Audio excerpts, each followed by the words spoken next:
Hi guys, welcome back to the garage. It's Tuesday. I don't normally upload during the week, but there are two tags that just started that I want to talk about. The first one I'm going to do here is a VR to Jessica, the Story Witch. I love her. I just love everything about her. She's a fountain of knowledge. She's a wonderful witch. And so this is a VR to her. And I'm going to preface this by saying that the name of the tag is hashtag Moontime Magic. So this has to do with what we women call bleeding times. This is about women and menstruation. So if you're not up to listening to those types of things, you better click off the video because this is something I'm going to discuss. Okay, so hopefully those who have desired to leave have left. And now I have those who want to hear left. So, hi guys! Okay, Jessica did a video, which I will link below, about moontime magic. And she talks about what she does during her moon time, before, during. She talks about blood magic and those kinds of things.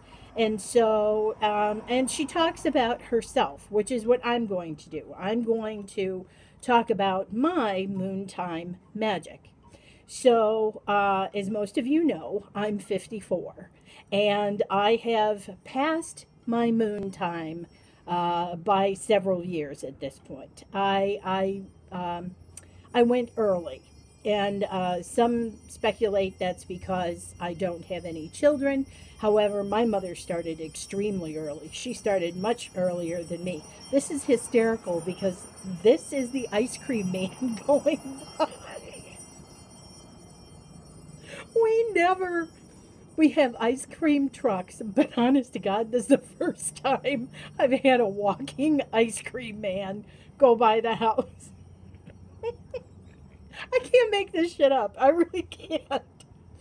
Okay, so I have passed my moon time, but I wanted to talk about what it was like when I had my moon time.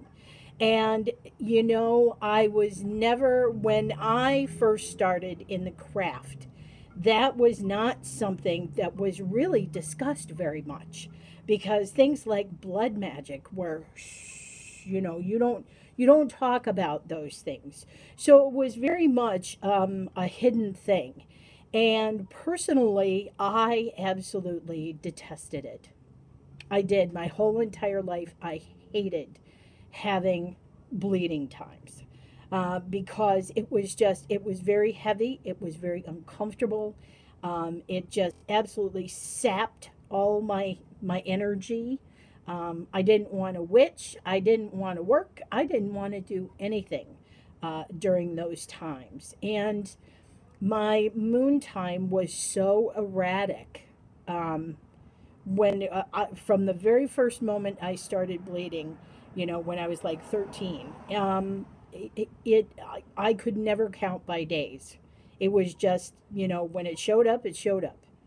And so, yeah, but now, wow, you guys have no idea how good you have it with all these things like the cup.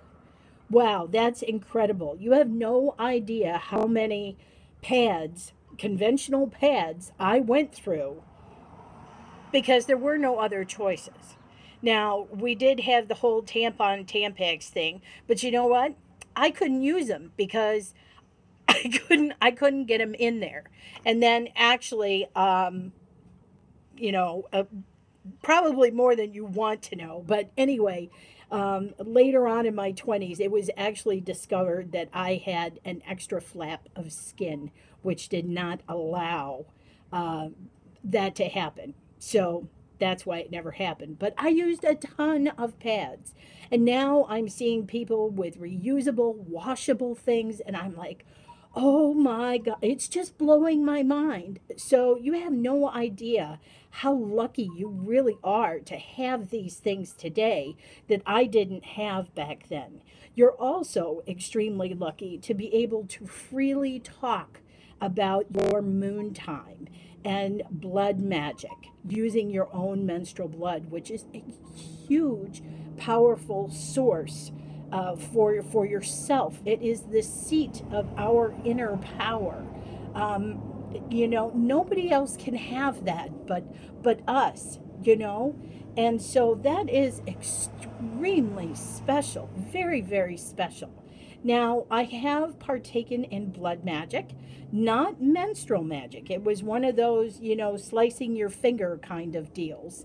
I've done that a couple of times, but very infrequently, because to me, blood magic is very, very special. This is not something you use on a regular basis. This is something that's extremely potent, extremely powerful, and it should be revered for what it is. So even though I'm past my moon time, I never was I was never able to track it or anything. It was just a god awful, terrible experience for me, truthfully. And I was never happier than when I passed that bridge. So, anyway, I think this is a wonderful discussion to have. And I'm looking forward to seeing the other VRs that are out there and what today's women are doing in regards to their own moon time. Do you treat yourself with something? Oh gosh, I can't remember her name. And Jessica said her the Angry Alchemist. That's another one I'm going to plug down below because this actually started with the Angry Alchemist. So, yeah, she mentioned chocolate. She always went for chocolate. That's true for me too. I was a chocoholic when it was coming. I couldn't get enough of chocolate during that time. But anyway, this VR has been all over the place. I hope you got something useful out of it. Angry Alchemist and Jessica the Story Witch, thanks so much for having this conversation out here. I think it's a terrific thing, and I think our young women of today need to be aware and know of these things. And yeah, so there you go. Much love, and I'll see you next time.